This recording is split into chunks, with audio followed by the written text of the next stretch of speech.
One day, while we're minding our own business walking around Freeside, we pick up a brand new radio broadcast on our Pip-Boy. Mysterious Broadcast. Aha! But listening to it, we don't hear any words, we don't hear voices, we just hear some smooth jazz. Well, this is pretty great. I love a little bit of music diversity here in the Mojave. But this is strange. Where did this radio broadcast come from? Well, thankfully, due to the wonderful technology of Robco Industries, we can use our Pip-Boy to trace the source of the broadcast. We see that the broadcast is coming from a new location just south of the ruins of Nipton, the Mojave Drive-In. Heading to Nipton, we can take the nearby road and follow it south, whereupon as we grow close to the Mojave Drive-In, we see a projection appear on the drive-in screen. This projection only appears if we arrive at the drive-in between the hours of 11 p.m. and 3 a.m. But the projection is strange. It appears to be an eyeball. The movie screen has been graffitied with references to the last DLC, Honest Hearts.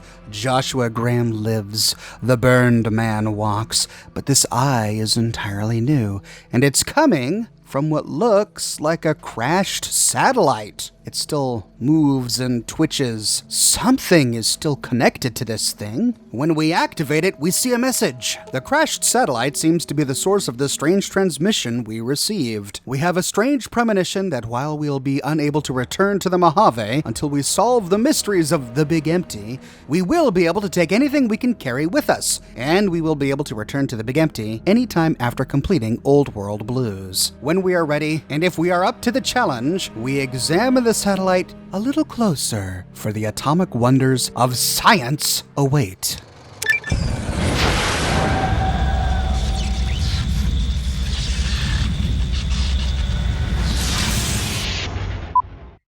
Mobius. He's mad. I do so love custard. Or was it mustard? We removed your brain. Do you comprehend, commie animal? Get your act together. You're making us look like a collection of round earthers. Vivisect me, please. You think I don't know how crazy I sound? Of course I do. They made me just to torture me. The things you do with our body are suicidally dangerous. You're a monster. A deranged monster.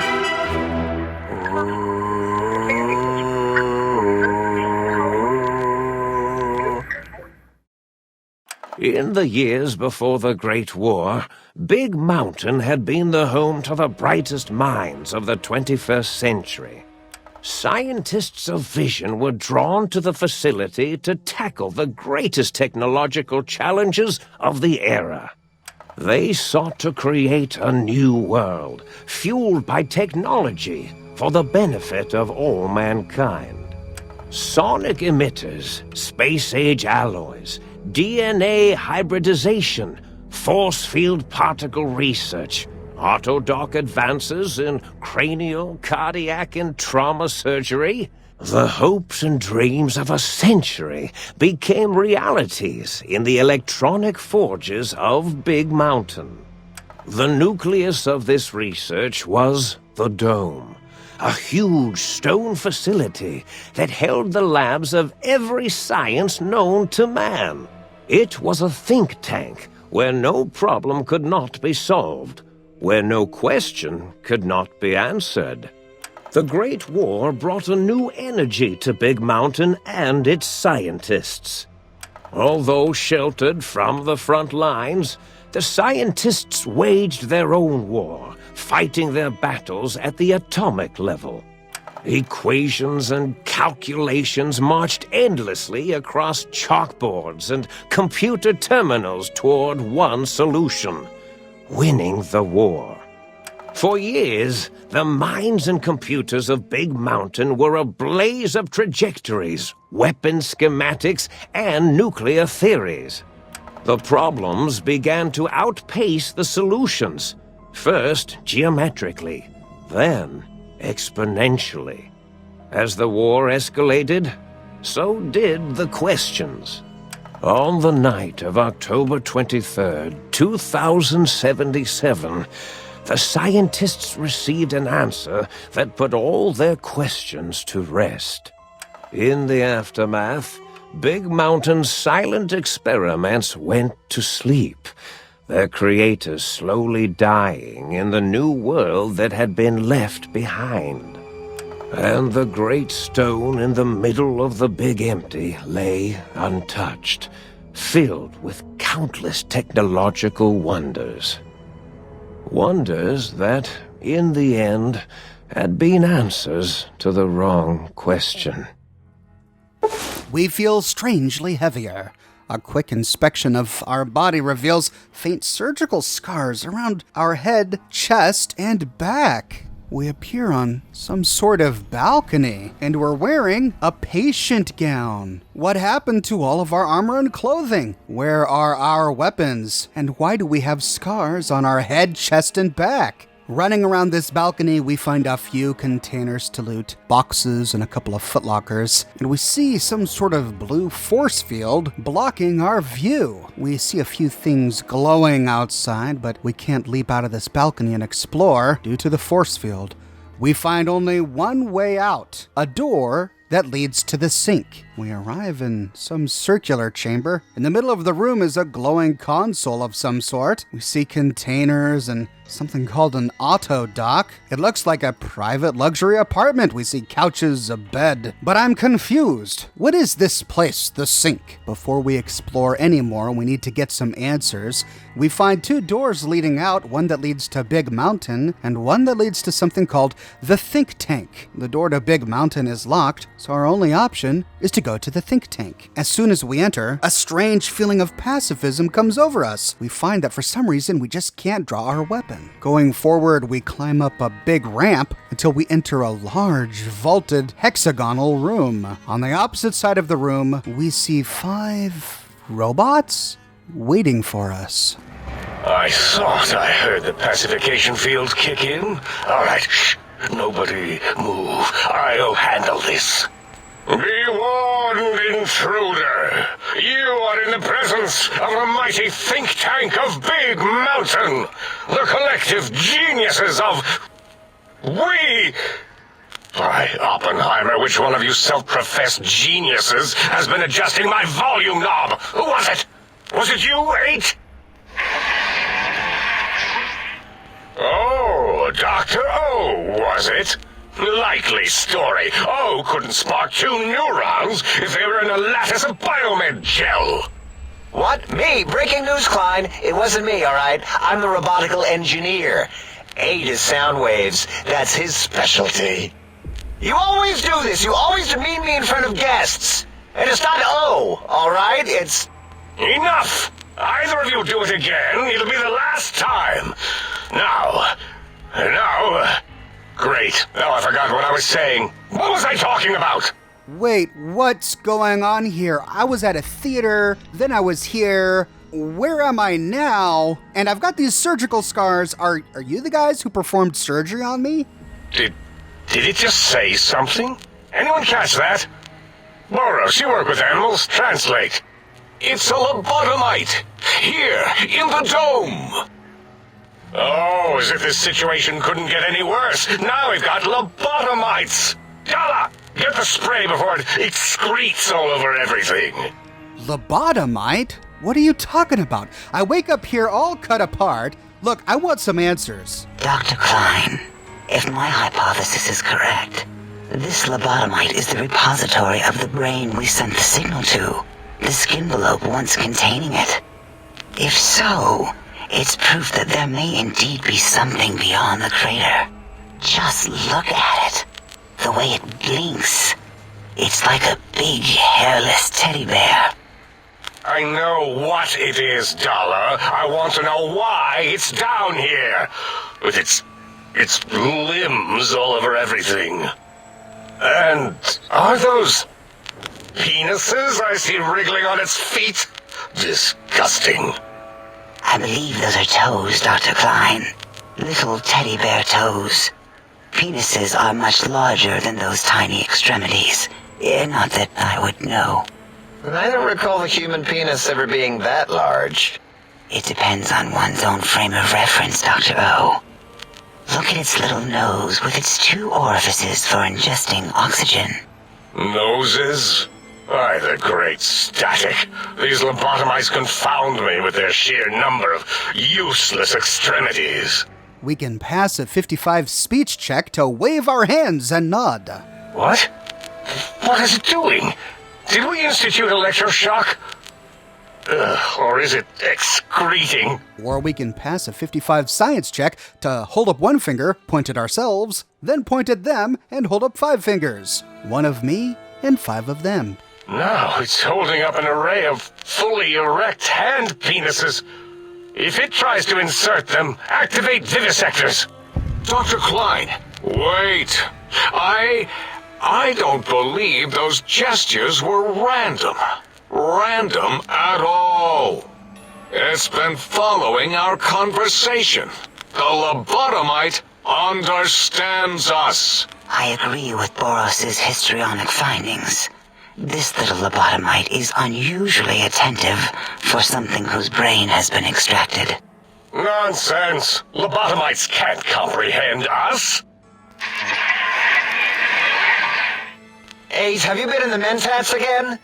If we slow down our oral processoreceptors to understand this excretion, we'll all be rendered ignorant. All of you, power down, shut up, and let me prove once and for all how wrong you all are.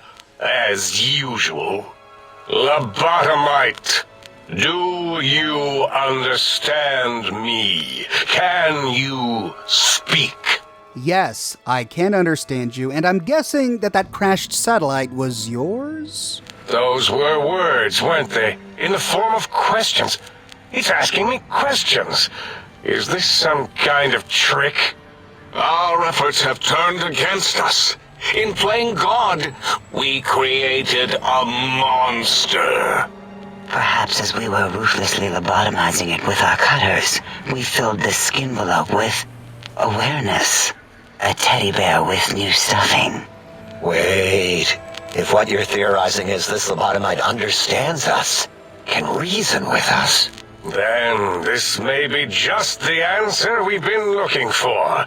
At last, a chance to... Okay, look, you guys have been doing a lot of talking and you haven't answered any of my questions. I don't care what you have to say. Tell me why you hauled me here. Now. That response seemed demanding, as if cutting to the chase. How surgical. Reminds me of... Dr. Klein, a transmission from the Forbidden Zone, coming right at us. It can only be... If it isn't my old colleagues, the mighty think tank of Big Mountain. Big fools, all of you. It is I, Dr. Mobius, transmitting from my dome-shaped dome in the Forbidden Zone. A zone that is, yes, forbidden to you. Even now, my deadly robo-scorpions swarm across Big Mountain with their pincers and pointy laser tails. Soon, all science will be mine. Even the technology sealed in the Big Mountain research centers cannot save you. So cower in your think tank. Wait for the end. That's all. Goodbye. Mobius. Always the same broadcast. He's clearly mad, driven insane by his flawed and imprecise kindergarten-level research methodology. What are we going to do? There's no way we can breach the Forbidden Zone. There's those robot scorpions everywhere. The Forbidden Zone, where no brain has ever entered, nor ever returned. Except Dr. Mobius, and the technologies that could save us. They are out of our reach. And Dr. Mobius mocks us. Did you see his cracked monitor? He's clearly let himself go. What? Ask the lobotomite for help? 8, I think you need the fluid levels in your logic assist pumps checked. If this lobotomite responded, Dr. Klein, then it is clearly intelligent, perhaps even displays heretofore unknown levels of helpfulness. But what of its brain? We scooped that out. We don't even know where we left it. And for putting it back in, none of us have the knowledge. Yes, but it's still aware and responsive. Look at it. It's regarding us even now, with its big teddy bear eyes. If we ask it politely, and leave the part about the unnecessary, ruthless lobotomizing out, it might be favorably disposed to us. Wait a minute. You removed my brain? We removed your brain, yes. So soft, barely wrinkled, yet so flush with knowledge and experience. Brain extraction technology has been standard practice at Big Mountain for an immeasurable amount of time. Once the brain was out, then came the coils. The Tesla coils. The coils of Nikola Tesla. With this information, we gained the Brainless perk. Our brain has been replaced with advanced technologies. Our head can no longer be crippled and is resistant to chem addiction and shock from bodily damage. Yeah, Eight, no need to brag. Wherever your brain is, it's transmitting thoughts to you through the Tesla coils in its head. This is fortunate in many respects. If your brain was anywhere in the dome, why, you could access your aggression centers. Circumventing the pacification field. This is a no-no. We have never been in a fight. We do not want that. Reminds me of my days in American High. And Richie Marcus. We can pass a 55 medicine check to say, this doesn't explain the laser sutures on my chest and on my back. Exactly how much surgery did you do to me? I feel like a badly put together jigsaw puzzle. Darla, was it necessary this time? I assume full responsibility.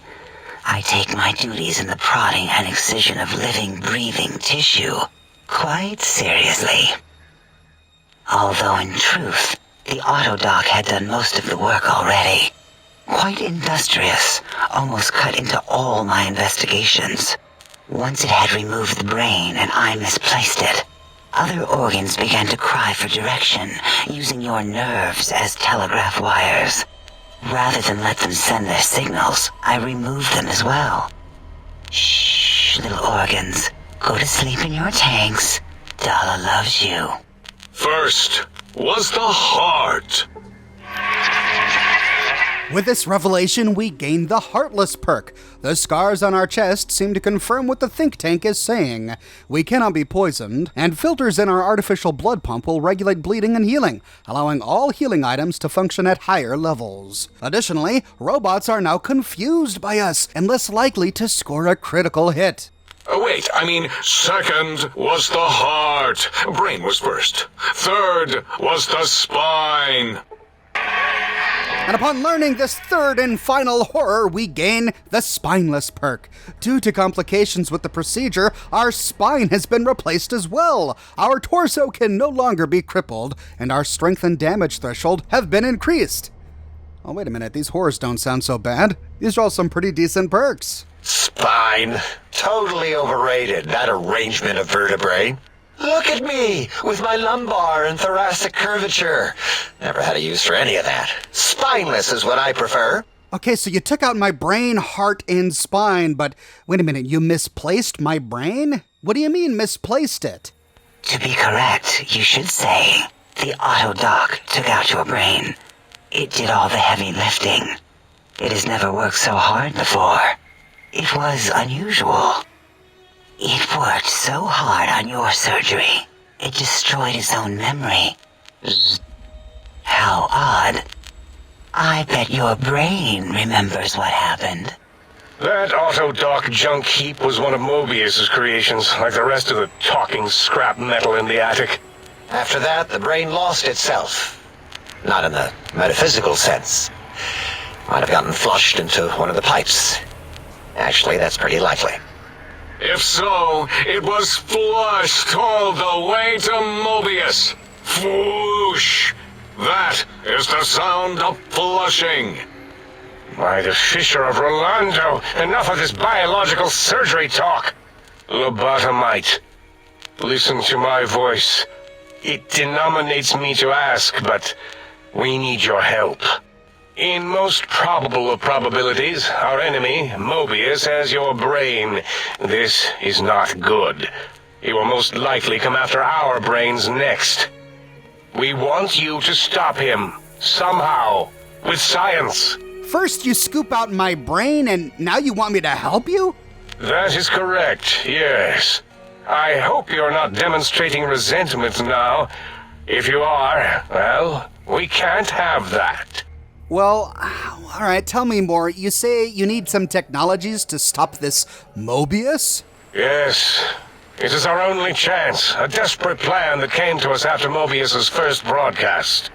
Maybe, just maybe, if we reclaim these buried technologies, we can put an end to Mobius and the horrors spawning from the Forbidden Zone. Look, this is all happening a bit too quickly. How am I even talking to you right now? I don't have a brain. We have no idea. This line of questioning isn't important to us right now. Why are you asking these tangential questions? Stop it! We need these technologies. You need to get them. You must get them. We can then pass an intelligence check of 6 to say, what exactly is your plan? You're losing me in the generalities. I need some specifics. The plan is very complicated. We are still calculating how it would work if it succeeded. That is our part of the plan. Well, why me? Can't you do it? No. No? Why not? You are equipped to retrieve the technologies with your primitive form. We are not. It's kind of embarrassing. You have hands, and a heartbeat, sort of. And eyes, mostly the hands. There's door handles and lockers and... Enough! We need your help.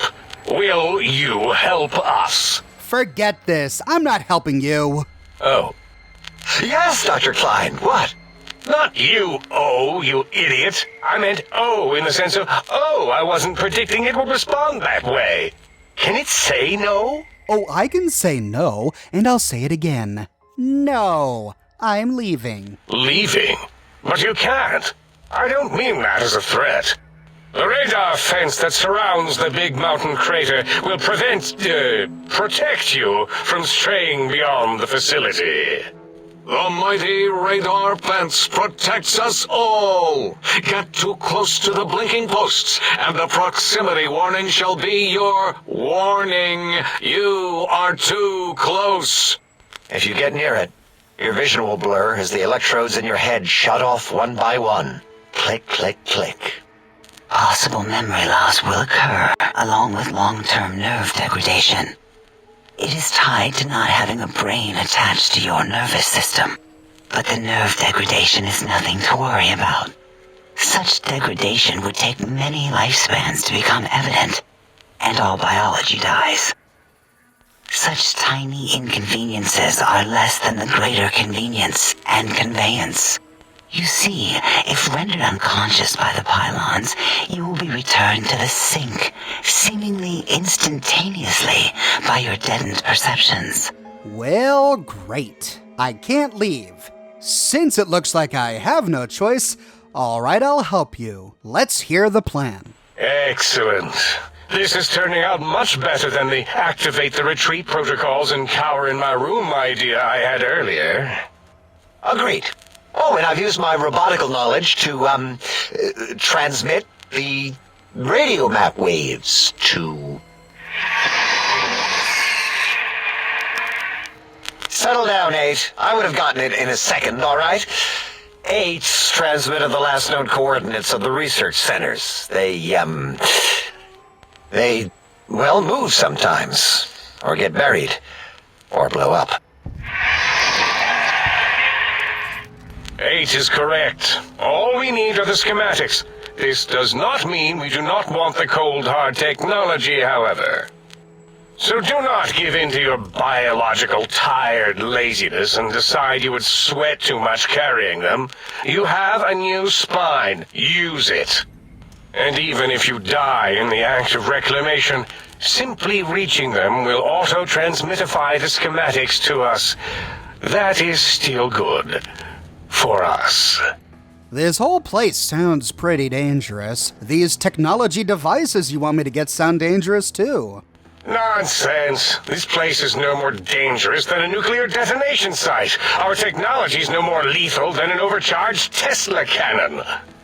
The technologies are the X2 transmitter antenna array, used to focus coherent thought at excessively high frequencies.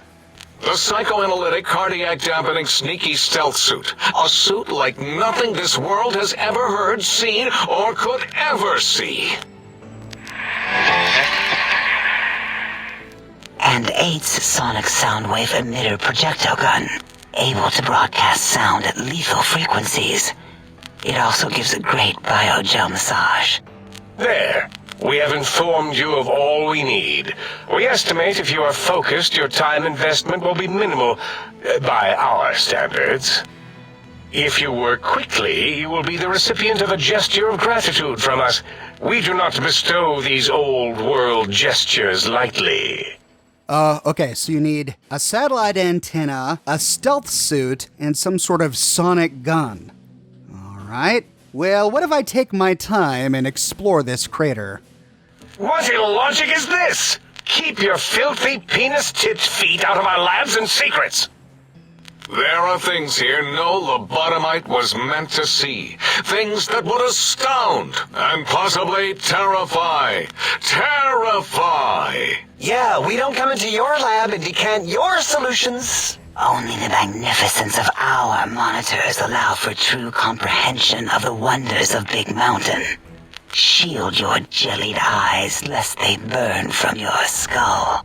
Well, that just doesn't sound like my style. I think I'll do a little bit of exploring. You would not dare. Perhaps I can change your mind using the greatest of our sciences, the fence. Oh, right. The barrier fence. I almost forgot. So I can't explore too far. Well, look, why can't you guys go out there and just shut the fence down for me? Out there? We're not going out there. It's dangerous. We're smart, not suicidal. Oh, Dr. Klein, if I may intersect for a moment. What is it? The lobotomite is asking me things, and I'm trying to ignore them. My processors can't ignore you both at the same time. Well, you know how we asked it to fetch the sonic emitter thing? Turns out we already have it. What are the odds?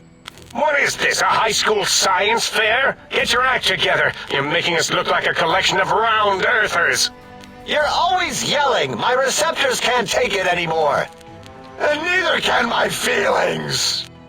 I am yelling because you contaminated specimens can't keep your probes off the volume knob on my voice module.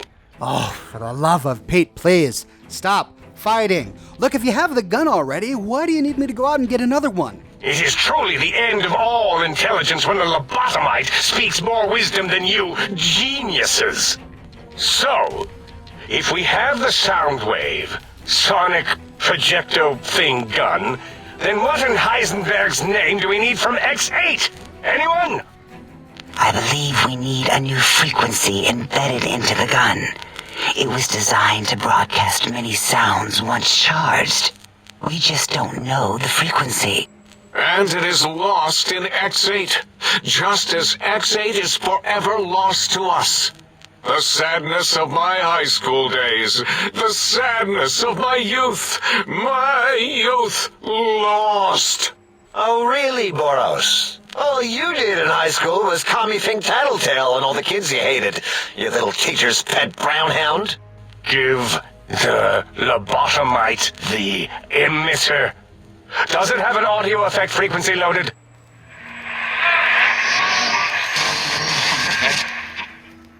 Oh, I don't think so. Wait. What is he doing? I think he's sonjaculating into the gun, getting it warmed up.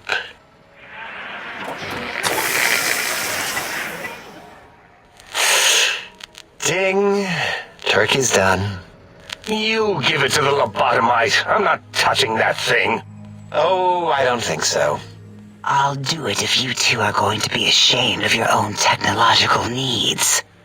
Let me give it a little sonic sterilization first. Ooh.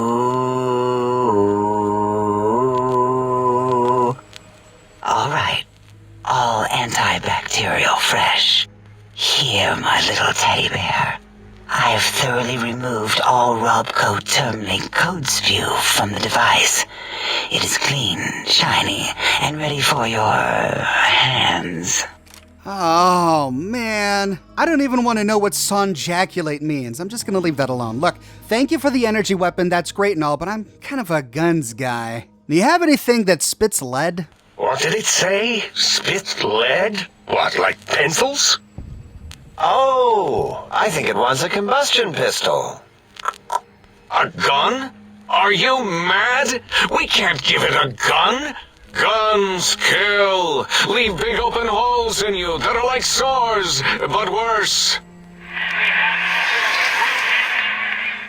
Dr. 8 is correct.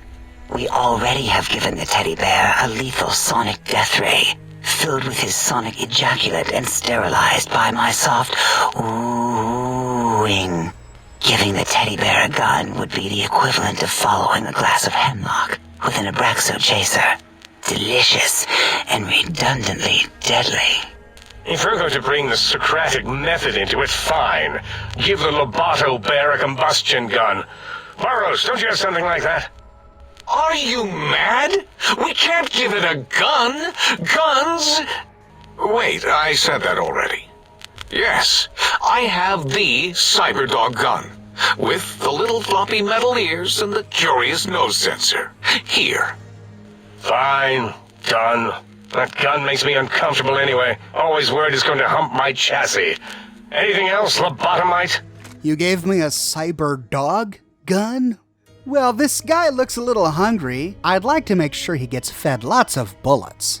Fine. Boros, more ammo. The good stuff. Top shelf ammunition. Let's see. Hollow point? That's worthless, but tasty. Oh, and here's some JFP. As if bullets need jackets. The JFP might make it ill and poop a lot, but when you're hungry, you're hungry. Well, since it looks like you have a lot of ammo sitting around, you know, this sonic gun you gave me has a high expenditure rate. It's gonna burn through my energy ammo pretty quickly. Some extra cells could offset that. Yes, I believe Watts Electronics tended to make the battery shelf life on the low end. They certainly did. Batteries for my vivisectors would always come up short right before climax. I think Watts manufactured holodiscs. Or was it holotapes? Never can keep those two straight. Anyway, we're out of small energy cells. Dala? You have some? Why do we... Actually, never mind. I don't even want to know. And no, I don't want to handle your batteries. Just pass them on to the lobotomite yourself.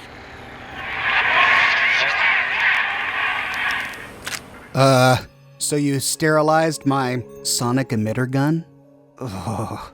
The sonic emitter should be sterilized and more than enough for you to encircle your warm hands around, cradling it gently with your finger muscles. Careful where you're pointing that. That device wasn't always a weapon. It was more like a force field kind of thing. Once. Force fields prevent us from moving forward or backward. They are irritating. The sonic emitter was specially designed to disable our own safety fields here in Big Mountain. When some of us lost our access passes, Dr. O. That only happened once. And I know you were behind stealth fielding my lab keys, Dala. You formographer. Dr. O, you rewind that comment. Plenty of rewinding already going on in your formography tapes. Surprised the things don't snap out of their cases with repeated observations. Wait, so this gun you gave me, the sonic emitter, it can disable force fields? Yes. Maybe. Well, no, not currently. Yeah, we lost that part of the schematics. Or Boros did, in one of his stupid labs. Or inside one of his stupid pets. It is lost. All questions lead to this conclusion. The blue fields within Big Mountain shall be fielded with force. Forever. Oh, I see. So I'm not going out to get another gun, I'm going out to get another sonic frequency for the sonic emitter, a frequency that can tear down barriers. That's what you're missing. Okay, I get it. Well, this was a fun conversation. Can I go now? Fine, so, yes. Get these things for us. Do not attempt to comprehend their complicated schematics. That is for us to do. Great, I'll be heading out now and I'll come back with all of your things. And I'll be sure not to tamper with anything else, I promise. Well, good. What are the token words spoken in this case? Thank you? Yes. Thank you. Wait, is it leaving? But, Dr. Klein, the lobotomite will need rest, recuperation, things like that. I volunteer my chambers, so it might be stared at. My monitor radar slowly scanning its form to collect sensitive data. No! That would put it too close to us. It could press buttons, turn lights on and off, and worse, let other lobotomites in. We could give it Mobius's old room. That's where its brain got scooped out anyway. And plus, some of its parts are already there. Might be more comforting for it to hang out with its spine and heart. Home is where the heart is, after all. See what I did there? Wet literal. I suppose. We'll have to move that couch out of there. Been putting that off too long.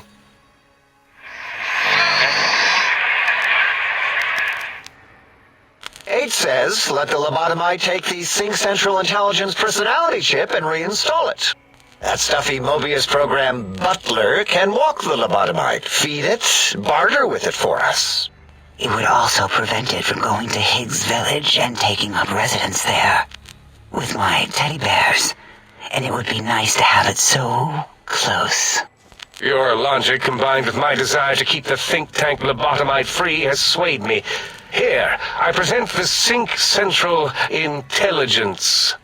Lobotomite, take this chip to the sink, plug it in, and make sure the chip is clean, or it could skip. Then make whatever crude biologic demands you need of the sink. It will cater to most of your hormonal whims. Well, this is good, a place to stay while I'm here. But to get the Sync's artificial intelligence to work, I've got to install this chip. Oh, wait a minute, this chip looks mass-produced. Are there other chips out there like this one? Are there other chips? Are you echoing what he said, or are you asking for real? He's asking, yes. Dr. Klein, there are many other personalities. If you recall, you hurled them off the Sync balcony after your argument with Mobius.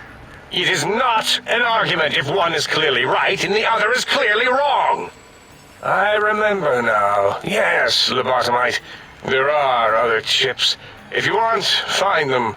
I believe they're stored on holotapes in many of our facilities. But you should stay out of those. No exploring and discovering things. The Sync Central Intelligence should be enough for your needs. All right, so while I'm out there, I'll keep my eyes open for other chips that could unlock other artificial intelligences within the Sync that might provide other services. We can learn more about the Sync AI by passing a 25 barter check to say, so I can trade with the Sync intelligence?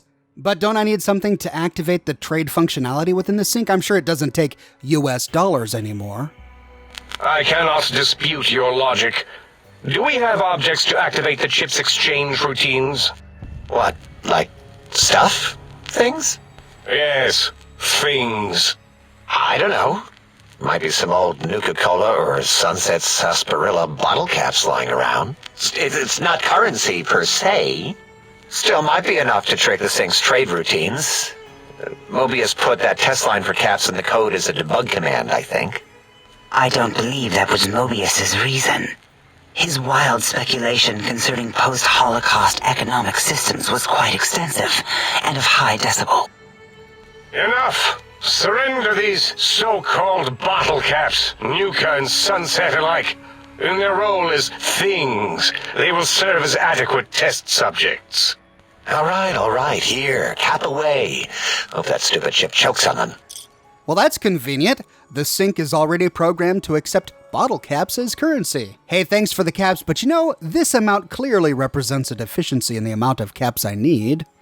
Again, your logic is unassailable in its simplistic need. Oh? Fine. It's not going to help. That chip will probably refuse them anyway, as stuck up as it is. Hey, that's great, but you know what? I'd hate to waste your time by coming back and asking for more. A little extra would guarantee that you're not disturbed. If I were not as intelligent as I am, I would feel as if perhaps I'm being tricked. Impossible. Oh, more. Why don't you make the lobotomite a bottle cap factory, Klein? Or better yet, give it a ton of things to activate the chip. Well, hold on. Let's be logical about this. I don't need a ton of caps, just as much as I can possibly carry. Again, the logic of the request is clear. Tonnage is not needed, only adequate weight. Everyone, display your things. I do not understand, yet I am intrigued by this potential display. No, wait, you don't need to fill up the emitter again, really. Klein means things for trade. Display for trade. All right, let's consolidate. There's got to be some junk around here. Magazines, useless. More caps, medicinal supplies, useless. Here. So to get the shop to work, I gotta activate the sync AI using this chip, and to do so I just plug the chip into that circular map thing in the middle of the sink, right? Yes, you may need to wiggle it in a bit, but don't force it. We can't recode them if you break it. There is no more we can do to aid you, and our patience levels are depleted. Now go. Rest in the sink if you must, but leave us to our research. If you're done, can we move again? My biogel's starting to crampagulate. Of course! Go man your science stations! Go! I am surrounded by children. And at last, after that exhausting conversation, the 5 think tank brain monitor robot things walk off to do their own thing. We have got to find a way out of here, and it looks like the only way to do so is to get technology for these goons. But before we do, let's explore the think tank. These robots appear not to understand the value of things like bottle caps and ammunition. As we walk around the think tank, we find energy cells laid out on tables, ammo boxes, some that are locked, some that are not, scrap metal, and none of it is set to owned, which means we can loot it all. Heading up a ramp to the top level, we find 6 doors that lead to small rooms. Most of these are unlocked, but the furthest one to the right is locked with an average lock. However, we don't get into any trouble by unlocking it. Heading inside, we see that it must have been a bedroom. Each of these rooms is likely a small resting room that the scientists used when they still had human bodies. On the wall of this one is a photograph of the 6 scientists before they had their brains removed. None of them are named, but when Chris Avalon was asked on Twitter who these were, he responded that the artist who made this image, Mr. Menz, says that from left to right is Drs. Dalla, O, Boris, Klein, 8, and on the far right, Dr. Mobius. So whose room is this? Well, we learn more about the personalities of each of these scientists as we complete more quests in the Big Empty. We learn that Dr. Mobius has a mentat addiction, and we see mentats on the floor here. Also, we find a unique pair of glasses on the floor, Dr. Mobius's glasses, making it clear that this was Dr. Mobius's room. The confusing thing is that the robots told us that they gave us Dr. Mobius's old room, which is the sink. That's the room we saw earlier, with the couches and jukeboxes and weird machines inside. I'm assuming that this was Dr. Mobius's real room, and then later after the apocalypse, perhaps after he became a robot, he moved into that other room to turn it into his lab, before his relationship with the think tank soured and he left for the Forbidden Dome. Anyway, his glasses are pretty great. They grant +10 to explosives and +2 to intelligence. They look just like any other normal pair of eyeglasses. It's important to loot these so that we can complete a unique challenge later on. Heading into the next room, we see golden trophies and dinosaur toys, as well as bloody animal cages. This tells us that this room belonged to Dr. Boris. Dr. Boris was bullied when he was a child in high school, and ever since, he's had a fixation on going back in time and torturing his bullies. This is why we see high school trophies in his room, and he is also the scientist responsible for doing experiments on animals, as we will learn.